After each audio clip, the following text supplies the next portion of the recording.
Now we're going to repeat that same process with our damselfly wings. Only this time we're going to be using our little curved cutters when the time comes. Now because we went with blue on our damselfly, I think I'm going to go with this nice brighter green on our wings, and I'm not going to make it as obvious as I did on the dragonfly wings. If you notice, most damselfly wings are pretty pretty translucent. There's not a whole lot of extra color in them, so I'm not going to add a whole bunch to this particular set. Just a little bit on our outside edges, just to give it a little bit of color. I'm not even going to necessarily follow any of the veins. I'm just going to hit it with a little bit of this green to give it a little more sparkle. All right, that's it. So let's go ahead and get these cut out. I like to hold the curved edge so that it's coming to the inside.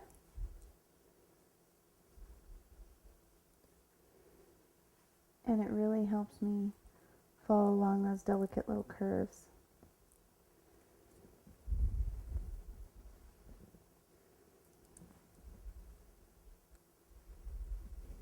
All right. Now we went ahead and did exactly like we did with our dragonfly wings. We left that little space in between. Go ahead and cut it right down the center.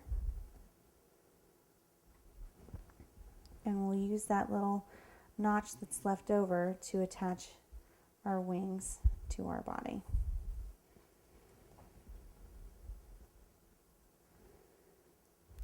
Now you'll notice on our dragonfly that our wings went out almost horizontally. The back wings were up a little more vertical, but for the most part, the direction was out. Now with a damselfly, the direction of the wings is actually up and back when they're at rest. So what we're going to do is we're actually going to put